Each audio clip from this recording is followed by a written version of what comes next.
बिहार की ये पावन धरती जिसे दुनिया गया जी कहती है, वो सिर्फ एक शहर तो नहीं है। ये तो श्रद्धा, आस्था और मोक्ष इसका प्रतीक है। मतलब सोचने वाली बात है, हजारों साल से लोग यहाँ क्यों आते हैं? हाँ, क्यों आते हैं? अपने पितरों को, मतलब जो पूर्वज गुजर गए, उनको श्रद्धांजलि देने, एक रस्म निभाने जिसे पिंडदान कहते हैं। तो आज हम ये समझने की कोशिश करेंगे कि भाई इस धरती में ऐसा क्या खास है, क्यों मानते हैं कि पितरों के उद्धार के लिए, उनकी मुक्ति के लिए दुनिया में गया जी जैसी कोई जगह नहीं। ये सवाल तो सदियों पुराना है।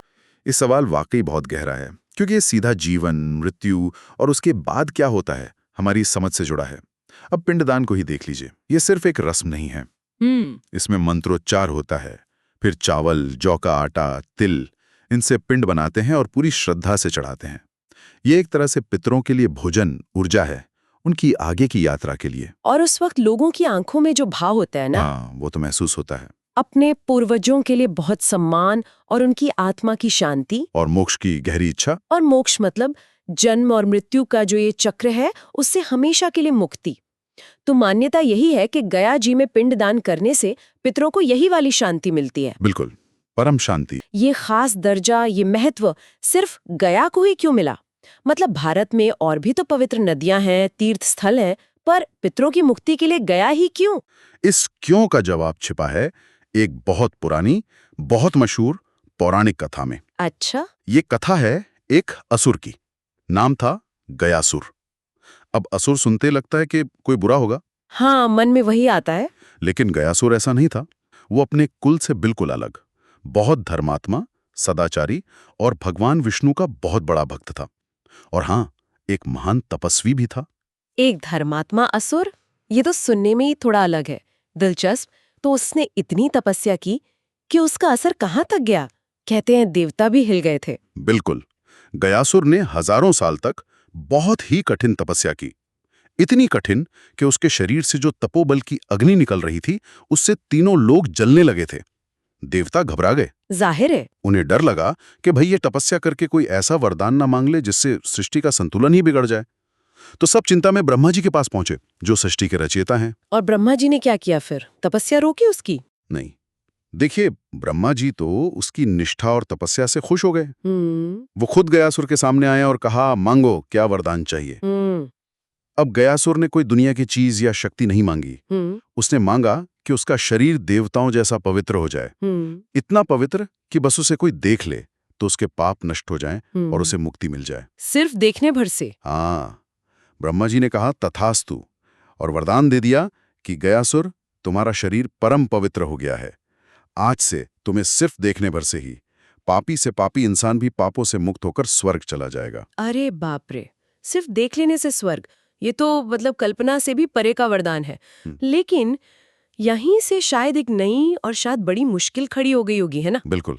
अगर बिना कोई कर्म किए, बिना अच्छे बुरे का हिसाब हुए, हर कोई बस गयासुर को देखकर स्वर्ग जाने लगा, तो फिर कर्म फल का सिद्धांत, धर्म, न्याय, इन सब का क्या मतलब रह गया? सृष्टि का जो पूरा सिस्टम है वो तो गड़बड़ा गया होगा ना? आपने बिल्कुल सही नब्ज पकड़ी है। हुआ भी यही। कर्म के सिद्धांत का तो जैसे कोई मतलब ही नहीं रहा। लोग अपने कर्मों की चिंता छोड़ के बस गयासुर के दर्शन करने आने लगे। अच्छा। नतीजा ये हुआ कि यमराज का काम तो बिल्कुल ठप पड़ गया। नरक तो कोई जा ही नहीं रहा था, और उधर स्वर्ग में बिना वजह भीड़ बढ़ने लगी। वहां का संतुलन बिगड़ने लगा। मतलब पूरी सृष्टि का ढांचा ही हिल गया। ये तो बड़ी अजीब स्थिति हो गई। हाँ, तो इस मुश्किल से घबराकर सारे देवता भगवान विष्णु की शरण में गए। उनसे प्रार्थना की कि कोई रास्ता निकालिए। बड़ी विकट स्थिति थी। ब्रह्मा जी का दिया वरदान वापस भी नहीं ले सकते थे। तो फिर सृष्टि के पालक विष्णु जी ने कैसे सुलझाया इस गुत्थी को?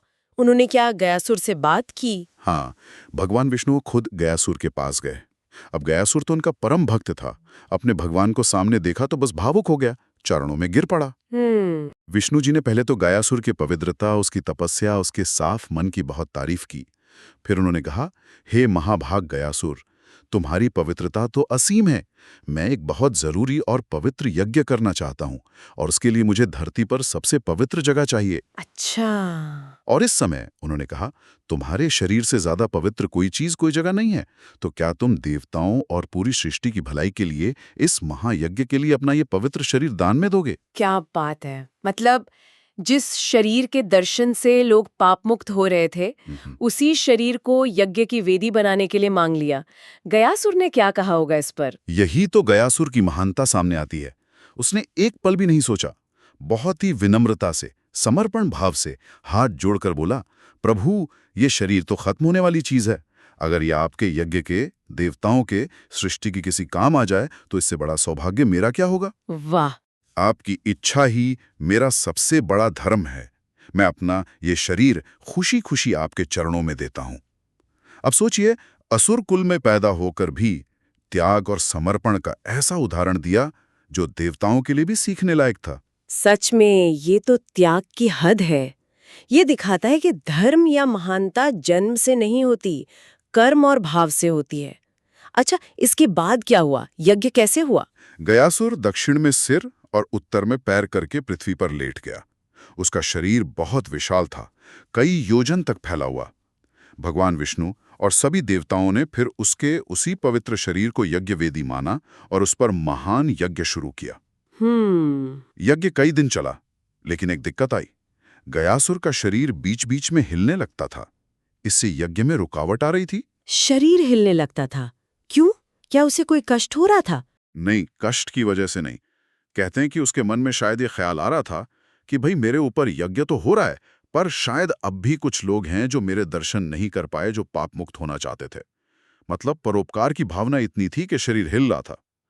अच्छा, इस वजह से? हाँ, तो यज्ञ ठीक से पूरा हो सके, इसके लिए भगवान विष्णु ने खुद अपनी गदा उठाई और गयासुर की छाती पर एक बहुत बड़ी शिला, जिसे धर्मशिला कहते हैं, वो रखकर उस पर अपना दाहिना पैर रख दिया ताकि शरीर हिले नहीं, स्थिर हो जाए। बाकी देवताओं ने भी उस शिला पर अपने पैर रखे। ओहो, तो ये था वो क्षण, और यहीं से वो कहानी जुड़ती है जो आज भी गया में सुनते हैं, विष्णुपद मंदिर वाली। बिल्कुल, यही मान्यता है कि भगवान विष्णु ने जहां अपना पैर रखा था, उसी जगह पर आज मशहूर विष्णुपद मंदिर है, और वहां पत्थर पर भगवान विष्णु के पैरों के निशान आज भी मौजूद माने जाते हैं, जैसे उस घटना का सबूत हो। विष्णु जी के पैर रखते ही गयासुर का शरीर एकदम स्थिर हो गया और यज्ञ बिना किसी बाधा के पूरा हुआ, और धीरे धीरे गयासुर का वो विशाल शरीर एक शिला यानी पत्थर के रूप में बदलने लगा, जो आज की गया की भूमि है। और यज्ञ पूरा होने पर गयासुर के इस अनोखे त्याग का फल क्या मिला उसे? गयासुर के इस महान त्याग और समर्पण से भगवान विष्णु बहुत प्रसन्न हुए। उन्होंने गयासुर को न सिर्फ अपने दर्शन दिए और मोक्ष दिया, बल्कि उसे एक ऐसा अमर आशीर्वाद दिया जिसने उस धरती को हमेशा हमेशा के लिए पवित्र कर दिया। क्या था वो आशीर्वाद? विष्णु जी ने कहा, गयासुर, तुम्हारे इस सबसे बड़े बलिदान ने तुम्हें अमर बना दिया है। आज से ये पूरा इलाका, जहां तुम्हारा पवित्र शरीर पत्थर रूप में है, गया क्षेत्र के नाम से जाना जाएगा और ये पृथ्वी का सबसे पवित्र तीर्थ बन जाएगा। अद्भुत। लेकिन वो खास वरदान क्या था जो सीधे पितरों की मुक्ति से जुड़ा है, जिसके लिए गया जी जाने जाते हैं? वह सबसे महत्वपूर्ण वरदान ये था। भगवान विष्णु ने घोषणा की, हे गयासुर, तुम्हारी इस पवित्र देहभूमि पर जो भी इंसान अपने पितरों के लिए सच्ची श्रद्धा और सही तरीके से पिंडदान करेगा, हाँ, उसके पितरों को प्रेत योनि से, नरक की तकलीफों से, भटकती आत्मा के कष्टों से तुरंत मुक्ति मिल जाएगी। तुरंत, हाँ, तुरंत। और सिर्फ एक पीढ़ी नहीं, बल्कि पिंडदान करने वाले की पिछली 3 पीढ़ियों के पितरों का उद्धार होगा। वो सीधे स्वर्गलोक या मेरे परम धाम विष्णुलोक पहुंचेंगे और जन्म मरण के इस चक्कर से हमेशा के लिए आजाद हो जाएंगे। ओहो, यही वो वरदान है जिसने गया को पितृमुक्ति का सबसे अनोखा और सबसे ऊंचा केंद्र बना दिया। ये कहानी सिर्फ पौराणिक नहीं लगती, इसमें तो कर्म, त्याग और उसके फल का एक गहरा दर्शन भी छुपा है। बिल्कुल सही कहा आपने। और ये सिर्फ कहानी बनकर किताबों में नहीं रह गई, ये आज भी गया जी की जमीन और संस्कृति का हिस्सा है। जैसे हमने विष्णुपद मंदिर की बात की, हाँ, उसी तरह गया शहर के आसपास जो छोटी बड़ी पहाड़ियां हैं, जैसे मंगला गौरी, रामशिला, ब्रह्मयोनि, प्रेतशिला, लोग मानते हैं कि ये उसी विशाल गयासुर के पत्थर बने शरीर के अलग अलग हिस्से हैं। अच्छा, जैसे ये पूरी धरती ही गयासुर के त्याग की कहानी सुना रही हो। ये तो वाकई कमाल है कि कैसे एक इतनी पुरानी कथा आज भी उस जगह की ज्योग्राफी में, मंदिरों में और सबसे बढ़कर लोगों के मन में, उनकी आस्था में जिंदा है। तो इसी पौराणिक आधार पर ये विश्वास इतना पक्का है कि गया जी में किया पिंडदान न सिर्फ गुजरी हुई आत्मा को शांति और अच्छी गति देता है, बल्कि करने वाले की 3 पीढ़ियों तक को तार देता है। हाँ, और इसका एक और पहलू है पितृदोष शांति। देखिए, कई बार ज्योतिष और धर्म में मानते हैं कि अगर हमारे पूर्वज किसी वजह से अतृप्त रह गए हों या उनकी आखिरी रस्में ठीक से ना हुई हों, तो उनकी आत्मा को शांति नहीं मिलती। सुना है इसके बारे में। और इसका असर उनकी आगे की पीढ़ियों पर भी पड़ सकता है। इसे पितृदोष कहते हैं। मतलब जीवन में बेवजह मुश्किलें आना, काम ना बनना, कष्ट होना, कई बार इससे जुड़कर देखा जाता है। अच्छा। तो गया जी में श्राद्ध और पिंडदान करना इस पितृदोष को दूर करने का सबसे पक्का उपाय माना जाता है। मान्यता है कि इससे पितर खुश होते हैं, उनका आशीर्वाद मिलता है और जीवन में सुख शांति आती है। गया जी महज एक जगह या तीर्थ शहर नहीं है, ये उससे कहीं ज्यादा है। ये अपने पूर्वजों के लिए हमारे प्यार, सम्मान और एक तरह के शुक्रिया, उसकी अभिव्यक्ति की जगह है।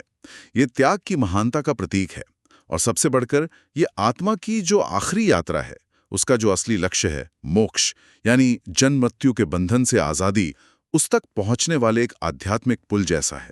क्या खूब कहा आपने। आत्मा का वो पुल जो इस दुनिया को मोक्ष के दरवाजे से जोड़ता है। ये एक ऐसी जगह है जहां एक बहुत पुरानी कहानी आज भी करोड़ों लोगों की जिंदगी में, उनकी गहरी आस्था में और अपने पूर्वजों के साथ उनके रिश्ते में धड़कती है। हर पिंड के साथ, हर मंत्र के साथ ऐसा लगता है जैसे गयासुर का त्याग और विष्णु का वरदान फिर से जिंदा हो उठते हैं। ये तो इतिहास, कहानी और जीती जागती आस्था का एक गजब का संगम है। सचमुच। और ये हमें ये भी दिखाता है कि कैसे आस्था पीढ़ी दर पीढ़ी आगे बढ़ती है और कैसे एक जगह लाखों लोगों के लिए उम्मीद, शांति और अपनेपन का इतना बड़ा केंद्र बन जाती है। इसी विचार के साथ आज की इस बातचीत को यहीं रोकते हैं। अगली बार फिर मिलेंगे कुछ और खबरों और उनके विश्लेषण के साथ।